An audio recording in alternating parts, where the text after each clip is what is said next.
kanilang mga pamilya na ngayon pare-pareho na lang kumakapit sa himala. Hindi ko man nasasabi sa'yo, anak, na mahal kita. Mahal na mahal kita, babawi kami ni Dada. Pagkagising mo, gumising ka agad. Ngayon, uwi na lang kasi sa pumupunta pa. Yeah. Pauwi na sila.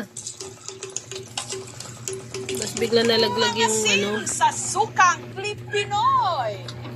Para itong nyog sa unang tingin. Pero ang mga bunga, maliliit at kumpol-kumpol. Ano Sa nakakita namin Ingles, yun? sugar plum. In short, puno ito ng kaong.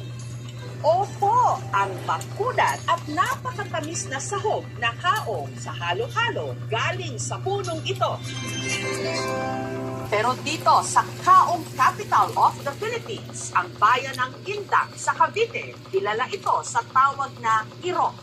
At hindi lang daw ang pinamatamis na kaong ang nakukuha nito. Pati na ang napaka-asid na Di ko gets sukang mo eh. irok. Ganon. Ang Sumasama ng tawag ng mga nagsusukang magulang siya sa anak nila. isang Tapos dekada kapag na matayo ito na sa hospital sa Bago sunan. mamatay ang aking biyata, siya kasi ang panahon na dito puro sa aking Di ko gets. sukat. Umaga pa lang, sinusunod Daddy, sagutin mo nga. Ayun, tanong. Ulitin mo. Akit ako para putulin yung Ulitin mo yung tanong. piniprepare na bulaklak. Ulitin mo yung tanong. Suka ang nakukolekta Mm. katas mula Yung sa mga sanga magulang. ng puno. Galit sa mga anak. Hmm. Pero kapag may matay o nasa ospital, at sabihin nila, I love you na, balik ka sa Ay amin. magiging ground kapag ka-chef ko din ang Ganon. bukan para Ano sagot? tumagas ang tuka. Kung ka magkaroon ng anak na tamad, talagang mainis ka.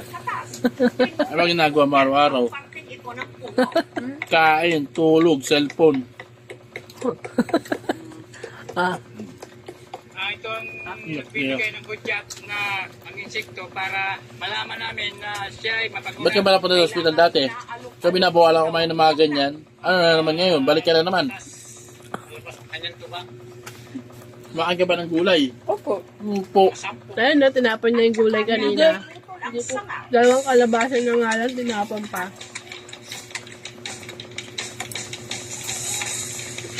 Nasagot ba yung tanong mo? Putulan ng sanga. Hindi nasagot natin, hindi nasagot. Sagot. May tatanong pa yata.